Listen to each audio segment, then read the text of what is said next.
사도 바울의 인생의 모토는 자신을 통해 그리스도가 존귀하게 되는 것이었죠. 자기로 인해 성도들이 믿음의 진보를 이루고 힘든 세상 가운데서 기쁨을 누리며 사는 것, 이것이 예수님을 존귀하게 하는 한 가지 길이라 그렇게 믿었습니다. 대부분의 사람들은 사실 자신에게 집중하면서 살아가는 그런 시대에 우리가 이 바울을 통해서 예수가 그리스도가 된 사람의 멋진 모습을 본 것이죠. 다른 사람의 인생 승리가 기쁨의 이유가 된 그런 삶에 대해서 우리가 살펴보았습니다. 이렇게 나에게 집중하면서 살지 않고 하나님이 내게 주신 다른 사람의 인생에 집중하며 살게 되면 십자가도 개의치 않을 수 있을 정도로 대단한 에너지를 우리가 가지고 살 수 있다 하는 것도 살펴보았습니다. 근데 이런 일은 우리의 결심으로 각오로 되는 것이 아니고 복음을 만나면 누구에게나 가능한 일이라 그렇게 말할 수 있겠죠. 그래서 여러분의 마음속에 지속적으로 물어보아야 될 것이 있다면 정말 예수가 내 인생에 있어서 나에게 있어서 구세주인가, 예수가 그리스도인가 하는 이 질문을 우리가 지속적으로 물어보아야 할 것입니다.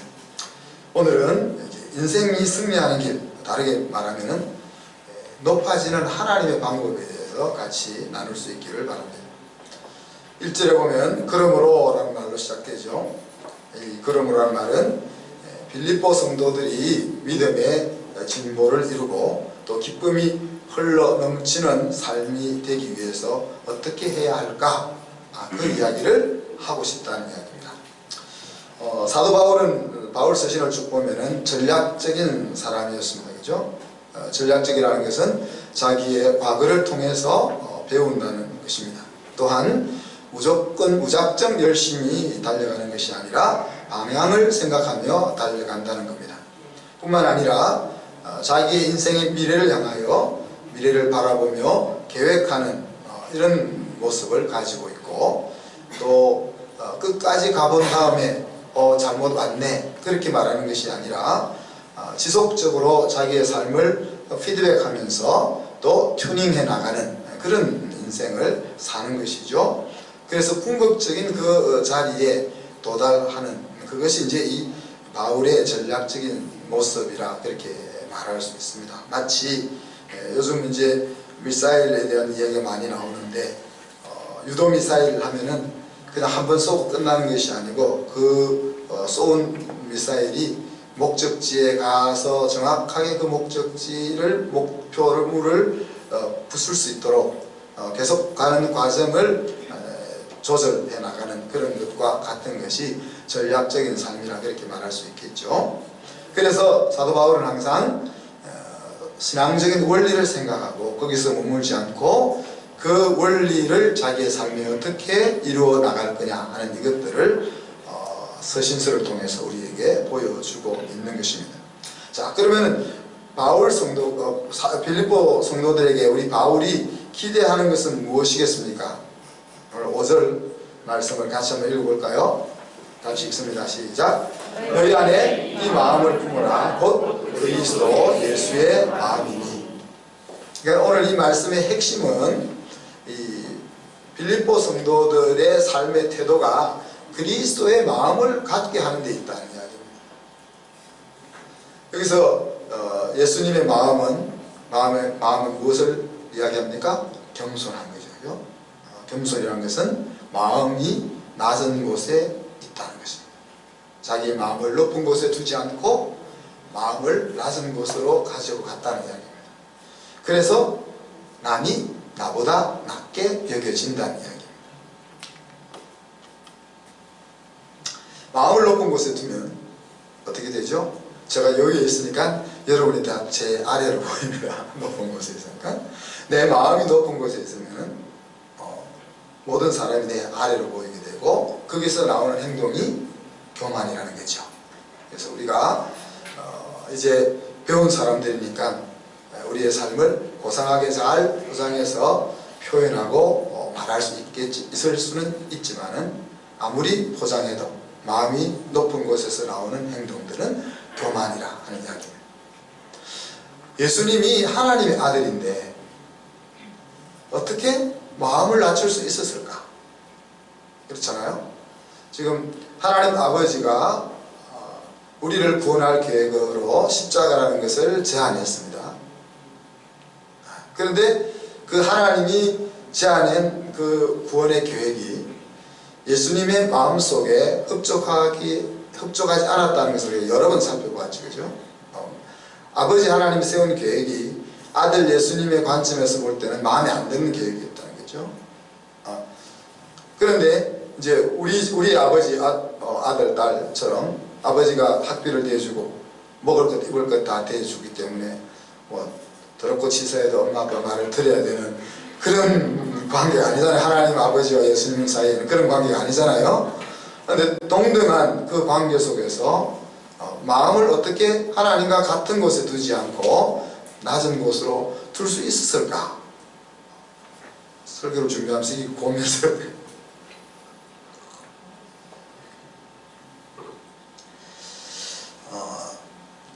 사실 이제 우리가 마음을 낮은 곳에 두는 것이 겸손이라 그랬고 마음을 높은 곳에 두면 교만이 나올 수밖에 없다 그랬는데 어떻게 마음을 낮은 곳으로 둘 수 있을까? 사람을 보면은 어떻습니까? 여러분 옆을 한번 보십시오. 옆을 보면 아니면 이제 자기 신랑을 보든지 자기 아내를 보든지 자기 엄마를 보든지 자기 아빠를 보십시오. 그러면 도토리 키재기 같지만 차이가 있지 않습니까?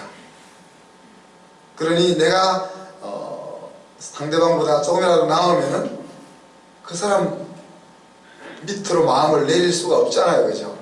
분명히 우리 집사람이 이 세상을 보는 눈이 낮은데 내가 어떻게 그 밑으로 내 마음을 내릴 수가 있겠어요? 그러면 같이 망하니까. 그렇잖아요? 아내 입장에서는 신랑이 이런 감성이 나보다 부족해. 근데 감성적인 문제가 등장했을 때 어떻게? 그래도 영적 가장인데 내가 그 밑으로 내 마음을 내려가야지. 이게 안 된다는 이야기죠. 그렇지 않습니까? 근데 어떻게 마음을 낮출 수 있을까? 사실 마음을 낮추지 않으면은 우리가 겉으로 나오는 겸손 같은 행동들은 다 겸손이 아니라는 거잖아요. 겸손을 포장한 행동일 뿐이지 실질적으로 겸손한 행동이 아니라는 거예요. 그리고 내가 감당할 수 있는 부분까지만 겸손한 포맷으로 처신을 할 수 있지. 그것을 약간만 오버하는 환경이 발생하면은 그죠. 그동안 참으면서 겸손하게 행동했던 것들이 더 폭발하게 되는 거잖아요.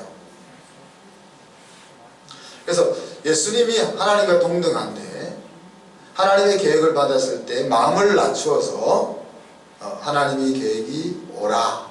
내 생각보다 아버지의 계획이 더 맞을 거야 라는 마음을 어떻게 마음을 먹을 수 있었을까?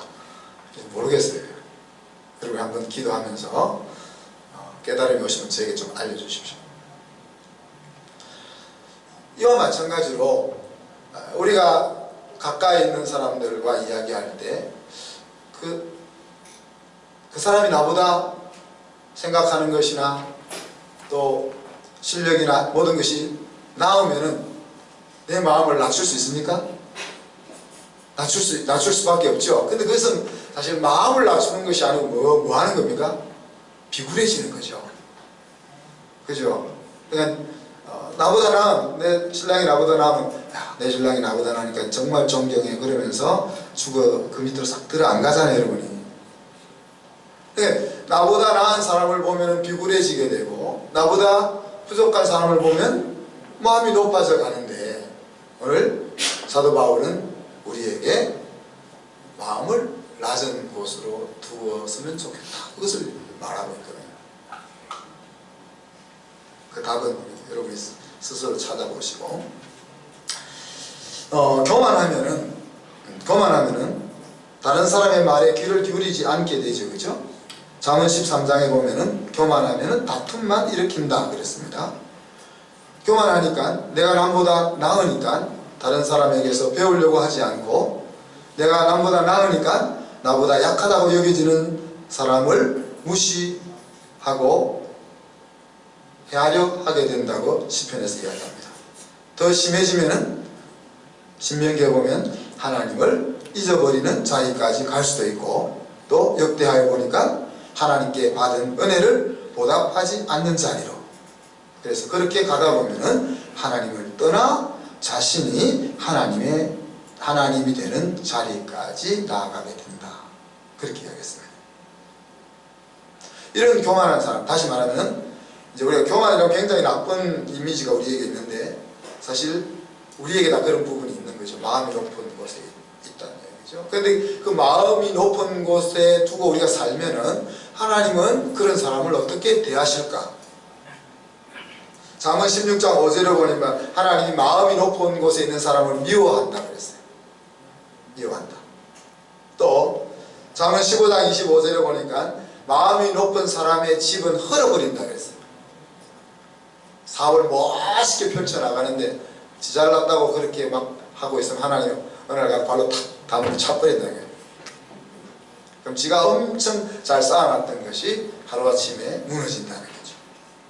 또 야고보서 4장에 보니까 그 마음이 높은 데 있는 사람을 하나님은 물리쳐버린다. 받아주는 것이 아니고 너 잘났으니까 너 하고 싶은 대로 해, 물리쳐버린다는 거죠. 또 베드로서 5장에 보면은 심지어는 대적한다. 대적한다. 또 역대하 12장에 하니까 그런 마음이 높은 곳에 있는 사람에 대해서 진노하신다고 했어요. 하나님이 성질을 내신다는 거죠. 자, 그 결과 하나님이 마음이 높은 사람들을 이렇게 대하시기 때문에 성경은 마음이 높은 사람은 어떻게 된다 했습니까? 낮아지게 된다고 했어요. 자문에 보면 낮아지게 된다. 사실 마음이 높은 사람은 똑똑한 사람이잖아요. 그죠? 마음이 높은 사람은 실력이 있는 사람이잖아요. 마음이 높은 사람은 뭔가를 다른 사람보다 더 잘할 수 있는 사람입니다. 그래서 세상적인 관점에서 보면은 이 사람은 세상에서 성공해야 되고 세상에서 높은 자리에 이르러야 되고 행복할 수 있어야 되는데 하나님이 그런 사람들을 무시하기 때문에 결국은 낮아지게 된다. 또 잠언 16장에 보니까 넘어지고 망하게 된다. 그것도 빨리 망하게 된다라고 이야기했습니다. 이와는 대조적으로 마음을 낮은 곳에 두고 있는 사람에 대해서 하나님은 어떤 생각을 가지고 있냐. 잠언 18장에 보니까 존귀하게 되는 가장 빠른 길이 겸손한 거다 그랬어요. 그러니까 우리가 다른 사람으로부터 높임을 받고 존중이 여김을 받기를 원한다면 마음을 낮추면 된다. 잠언 29장에 보면 영예를 얻는 길이 겸손함에 있다 그랬습니다.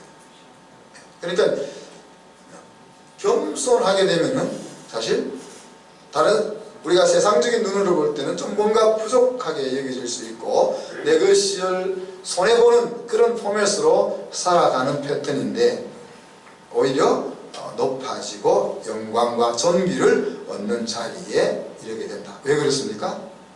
하나님께서 겸손하신 사람들에게 하시는 일이 있기 때문에 그렇다. 자, 하나님이 역사의 주인이 아니고 하나님이 이 세상을 주관하지 않는다면 교만한 사람은 잘 돼야 되고 실력이 있는 사람은 성공해야 되고 행복해야 되지만은 하나님이 역사의 주인이고 하나님이 우리의 인생에 개입하고 있기 때문에 망할 것 같은 겸손한 사람이 잘 된다는 이야기죠. 야고보 4장 6절에 보면 겸손한 마음을 낮추고 있는 사람이 하나님의 은혜를 베푼다고 했습니다. 시편 147편에 보면 마음이 낮은 곳에 있는 사람을 하나님이 붙들어준다고 했습니다. 베드로전서 5장 6절에 보면 마음이 낮은 곳에 있는 사람을 하나님이 높여주신다고 했습니다. 또 시편 149편에 보면 구원으로 아름답게 만들어 주신다 그랬습니다. 겸손의 대명사인 예수님은 사실 높아질 목적으로 십자가를 지시지는 않았죠. 오늘 설교의 제목을 잘못 잡았는데 예수님께서 저 하나님 아버지의 계획을 잘 받아서 내가 마음을 낮추고 십자가에 목 달려 죽으면 하나님이 나를 높여주실 거야. 그래서 내가 온 우주 만물의 가장 뛰어난 자리에 앉기 위해서 나는 마음을 낮출 거야. 그렇게 하지 않았다는 거예요. 우리를 사랑하시기 때문에 아버지 하나님의 계획을 수락했다고 했지 않습니까? 높아지고자 마음을 낮춘다면 그건 출발부터가 문제가 있는 거다.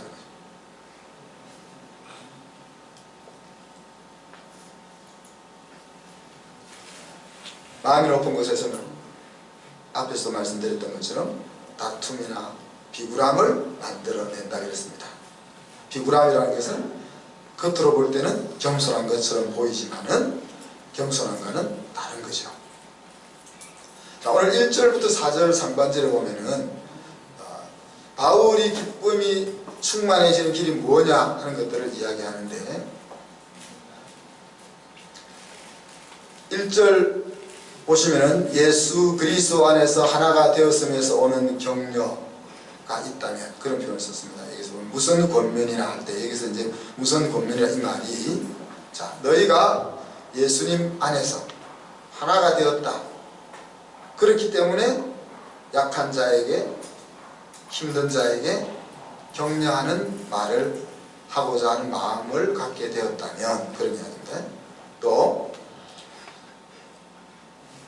사랑의 무슨 위로나 예수님의 사랑에서 나오는 내가 예수님을 사랑하고 예수님이 나를 사랑하는 그것에서부터 나오는 위로 그리고 성령과 함께하면서 주어지는 사귐 그냥 우리가 인간 관계 속에서 잘 지내는 그런 교제가 아니라 성령과 함께한 그런 사귐 그 다음에 이제 다정한 마음 불쌍히 여기는 마음, 자비로운 마음 이런 것이 너희 마음이라면 그런 표현을 썼죠.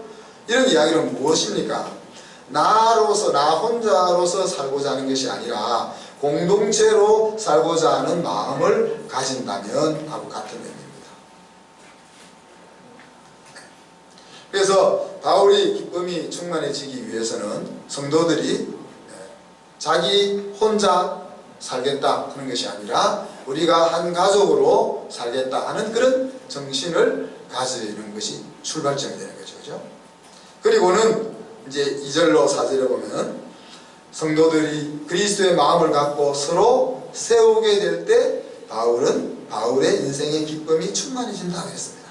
그래서 같은 마음을 가지고 같은 사랑을 가지고 한 정신과 한 목적을 가지고 이기적인 야망이나 헛된 자만심으로 행하기보다는 다른 사람을 나보다 낮게 여기는 겸손으로 행동한다면 또 각자가 자기 일을 살펴볼 뿐 아니라 다른 지체들의 일도 살핀다면 그렇다면 바울의 마음속에는 기쁨이 넘치겠다는 이야기입니다. 과연 우리가 이렇게 행동할 수 있을까? 과연 우리가 온 세상이 자기중심적으로 돌아가는 이 시대에 살고 있는 우리가 공동체로서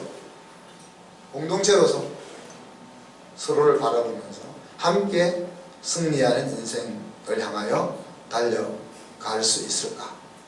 달려가고자 하는 마음을 먹을 수 있을까? 그것도 그럼으로 인해서 내 마음이 힘들어진다거나 그럼으로 인해서 내가 물질적으로나 물리적으로 손해를 보는 상황이 발생하게 될 때에도 이럴 수 있을까? 물어볼 때 없을 것 같아요. 근데 분명히 없을 것 같은데 있을 수 있는 길이 있는 거죠. 그것이 뭡니까?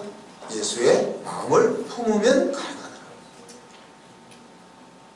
그래서 이제 6절로 8절에 보면 예수님의 마음을 품으라고 이야기하면서 예수님의 겸손을 우리에게 소개하고 있는 것입니다. 왜 바울은 공동체를 말하고 있는 것일까? 나 하나가 중요하지만 사실 우리가 없으면 나도 없다는 생각을 바울은 가지고 있는 것입니다. 먹고 사는 일이 혼자서 감당되지 않죠. 여러분, 우리가 아무리 똑똑해도 우리가 먹을 쌀을 농사짓고 우리가 먹을 채소를 가꾸면서 또 내가 사용할 자동차도 내가 만들고 미국으로 갈 때는 비행기도 내가 만들어서 타고 가고 이렇게 살아낼 수가 없습니다. 그죠? 먹고 사는 일을 혼자서 감당할 수가 없습니다. 자기의 강점으로 다른 사람을 섬길 때 사람 사는 세상이 이루어지죠. 우리 모두는 강점과 약점을 같이 가지고 있고, 내가 가지고 있는 강점으로 다른 사람을 섬길 때 나도 다른 사람으로부터 섬김을 받으면서 비로소 사람 사는 세상이 만들어질 수 있다는 거죠. 또한 사람은 좋거나 나쁘거나 함께 생각하고 함께 행동해 가면서 영향을 주고받습니다. 이 영향을 주고받는 데 있어서는 반드시 좋은 환경만이 우리를 성숙시키는 것은 아닙니다. 물론 좋은 환경이 우리에게 좋은 영향을 미치는 것은 맞지만은, 그러나 어떤 경우는 우리에게 나쁜 환경이 있어야만 우리가 제대로 세워서 나갈 수 있는 부분들이 있다는 이야기죠.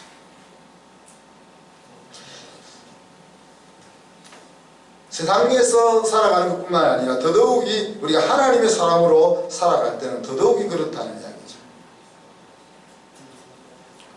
세상 풍속은 더불어가 아니라 남을 누르고 내가 앞장서 가야 하는 풍속 속에 우리가 살고 있습니다. 그런 세상 속에 우리가 그리스도인으로 하나님의 아들, 딸로 살아가기 위해서라도 나 하나가 아니라 공동체가 더 필요하다는 이야기입니다. 그래서 공동체를 말할 때 바로 윈윈, 서로 승리할 수 있는 길은 서로가 마음을 낮은 곳에 두는 겸손이라 하는 것이죠. 겸손의 모델이신 예수님의 결국은 어떻게 되었습니까? 하나님께서 인류 역사상 최고로 높여주셨습니다. 그래서 하늘에 있는 자는 누굴까요? 천사들이라고 할 수도 있고, 먼저 믿음으로 세상을 떠나서 하나님 품에 안겨있는 자들이라고 말할 수도 있겠죠. 또 땅 위에 있는 자, 살고 있는 우리들을 가리키겠죠. 땅 아래에 있는 자들은 누구를 말하겠습니까? 하나님을 대적하다가 영벌을 기다리고 있는 죽음들을 이야기하겠죠. 그러니까 전 인류가 예수 그리스도 앞에 무릎을 꿇게 하셨다는 거죠. 그리고 예수 그리스도를 주라 시인하도록 하나님이 그렇게 만드셨다는 거죠. 온 인류가 하나님을 받아들인 자나 받아들이지 않는 자나 세상의 마지막이 되면은 예수 앞에 무릎을 꿇을 수밖에 없고, 그들의 판단이 옳았든 잘못됐든 예수가 그리스도라고 시인할 수밖에 없는 역사의 마지막이 오는데, 바로 그 예수님이 최고로 높아지는 그것이 바로 아버지 하나님께 영광이 돌아가는 것이다. 그렇게 지금 성경이 이야기하고 있습니다. 그것을 우리의 삶에 연결시켜보면 하나님의 자녀인 우리들이 최고의 자리에 이르게 되는 것이 뭐예요? 예수의 마음으로 세상을 정복해 나갈 때 가능한 것이고, 그죠? 또 예수의 마음으로 하나님이 엮어주신 공동체를 세워 나갈 때 가능한 것이고, 또 소열 문답에서 이야기한 것처럼 인간의 제일 되는 목적이 뭐냐? 하나님께 영광을 돌리고 그를 영원토록 즐거워하는 것이다. 그렇게 이야기했는데, 그 인간의 제일 되는 목적이 그렇게 이루어지게 된다는 이야기죠. 바로 내 인생의 승리가 하나님의 영광이라 하는 것을 우리가 기억할 수 있었으면 좋겠습니다. 분명히 구원은 개인의 신앙 고백으로 출발하지만 하나님이 목적하고 의도하고 계신 구원의 완성은 공동체 안에서 이루어진다는 사실을 우리가 기억하고 명심해야 합니다. 함께 거룩한 하나님의 가족 공동체인 교회가 세워져 가는 것, 함께 우리에게 맡겨준 자녀들을 키워나가는 것, 점점 더 개인화되어가는 세태이기 때문에 우리는 더욱더 우리의 마음속에 새겨야 합니다. 나 혼자 가는 것이 아니고 함께 가야 된다 하는 사실. 바울은 오늘 말씀에서 하나님에 의해 높아지는 길에 대해서 알려주셨습니다. 그죠? 바울의 의도를 알기 위해서 비슷한 예수님의 가르침으로 돌아가 봅시다. 마태복음 20장 20절로 28절에 보면, 나중에 읽어보십시오. 세베대 아들 두 아들 야고보 요한이 어머니와 함께 예수님에게 왔습니다. 마태복음에서는 이제 어머니가 부탁합니다. 예수님의 나라가 임할 때 우리 두 아들을 좀 우편 좌편에 좀 써주십시오, 앉혀주십시오. 그렇게 이야기했고, 마가복음에서는 야고보와 요한이 직접 예수님의 나라가 임할 때 우리를 좌편 우편에 앉혀주십시오 라고 부탁했다라고 얘기해요. 어머니와 아들들이 다 부탁한 거겠죠. 그죠? 어머니와 아들들이 다 부탁했고, 자, 그 부탁을 들었을 때 예수님이 이렇게 얘기했습니다. 네가 내가 마시려고 하는 잔을 마실 수 있겠냐? 예수님은 지금 십자가를 지는 것을 통해서 높아지는 길을 걸어가고 있는데, 그렇게 물었을 때 야고보와 요한이 예. 그러니까 무슨 이야기입니까? 내가 신앙적으로 엄청난 희생을 치르더라도 높은 자리에 앉고 싶다, 그런 이야기잖아요. 그렇죠? 그러자 이제 옆에 있던 애들이 이야기합니다. 뭐라고 이야기합니까? 열 제자가 마음속에 아주 분이 가득 찼다, 그렇게 이야기하고, 예수님께서는 네가 정말 어뜸이 되려면은 낮은 자가 되어라, 섬기는 자가 되어라, 그렇게 이야기를 마무리했습니다.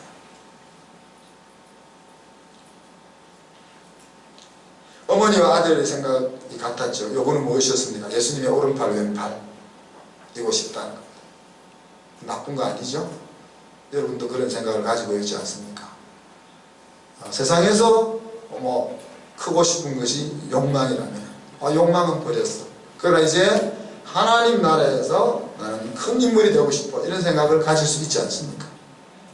심지어는 대가를 치를 각오까지 되어 있었습니다. 높은 야망을 가졌던 거죠. 그렇지만 이들의 생각은 세속적이었습니다. 세상에서는 집권자의 자리는 권세를 부리는 자리입니다. 그러나 주님은 어뜸이 되고자 하는 사람은 먼저 어뜸이 되고 싶은 그 공동체에서 종이 되어야 한다, 그렇게 말했습니다. 그리고 나는 그 길을 내가 걸어간다. 그것이 섬김의 길이고 목숨까지 주는 섬김의 길이었습니다. 복음을 만난 사람에게 있어서 어뜸의 자리는 의미가 없다는 이야기입니다. 얼마나 더 섬길 수 있느냐 하는 그것이 이슈일 뿐인 거죠. 그것으로 만족한 거죠. 예수가 그리스도가 된 사람에게 있어서는 세상적인 어뜸이 아니라 이제 하나님 안에서 어뜸, 종교적인 그 자리에서 어뜸, 그것이 의미가 없다는 이야기입니다.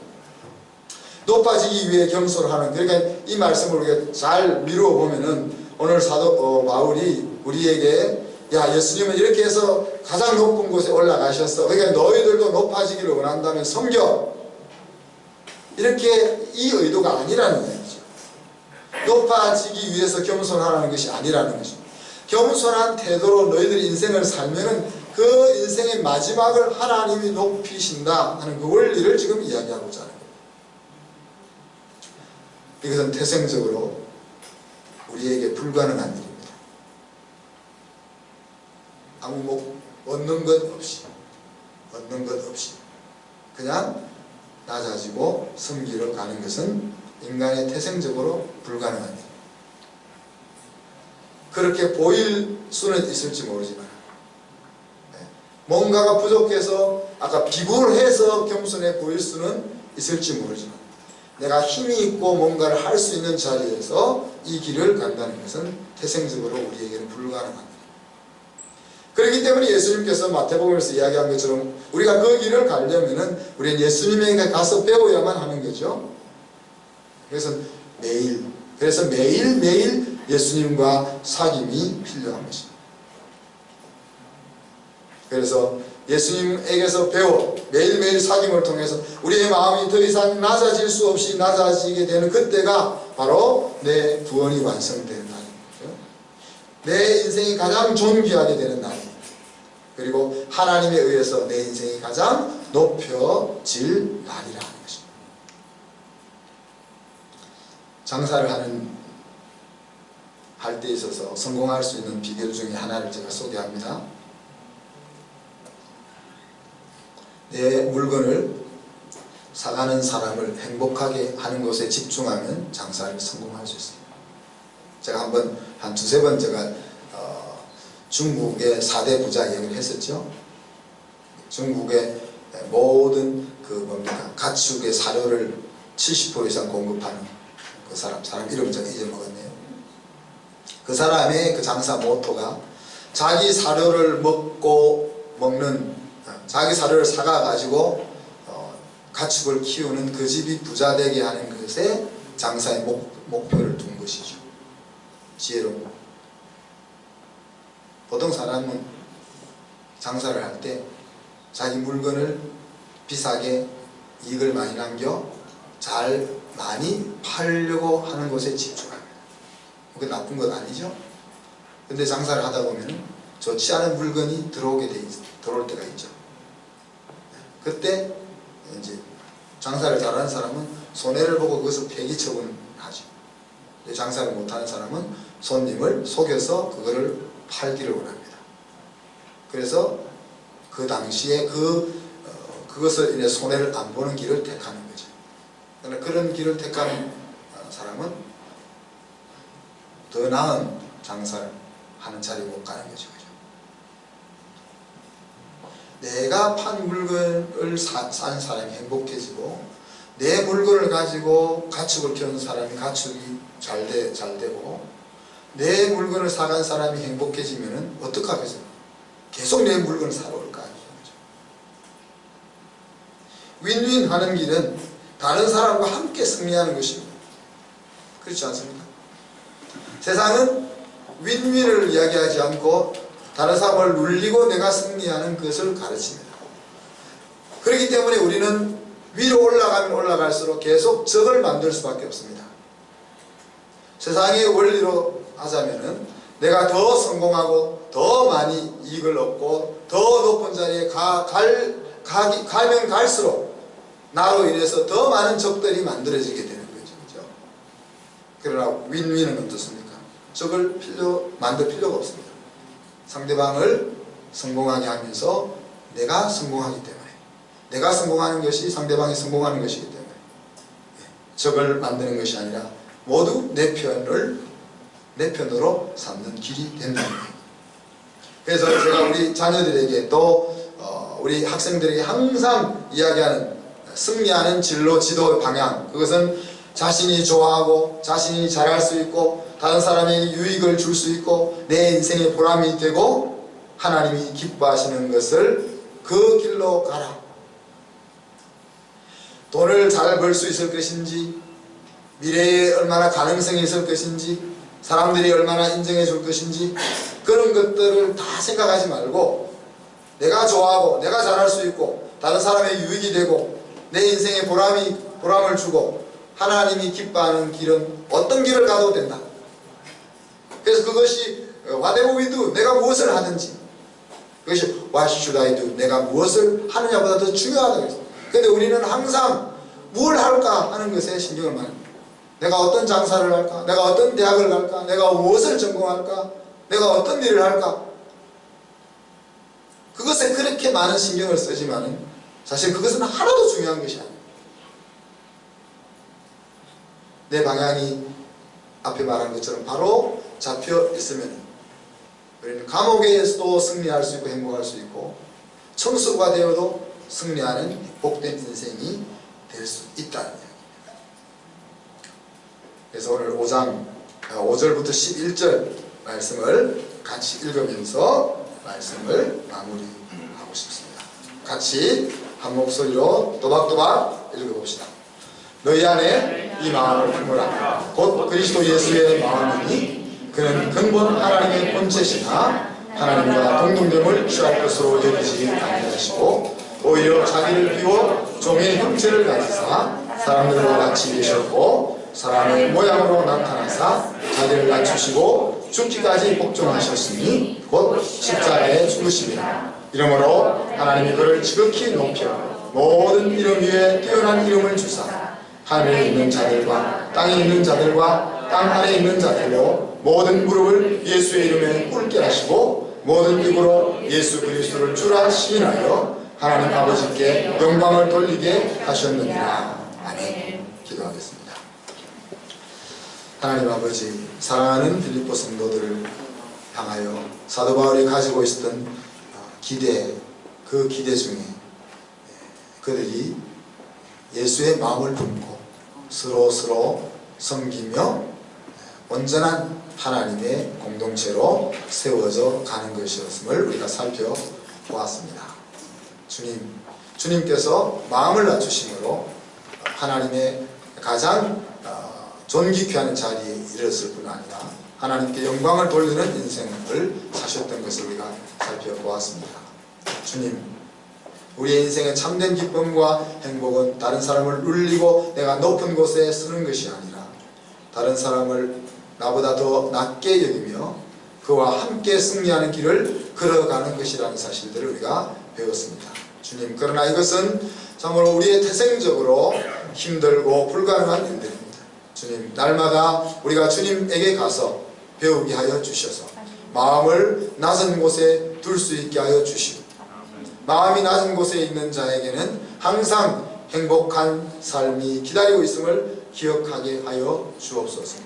마음이 높은 곳으로 올라갈 때마다 우리는 주님 앞에 나아갈 수 있게 하시고 주님으로부터 배우는 우리 성도들 되게 하여 주옵소서. 감사드리며 예수 그리스도 이름으로 기도하옵나이다. 아멘.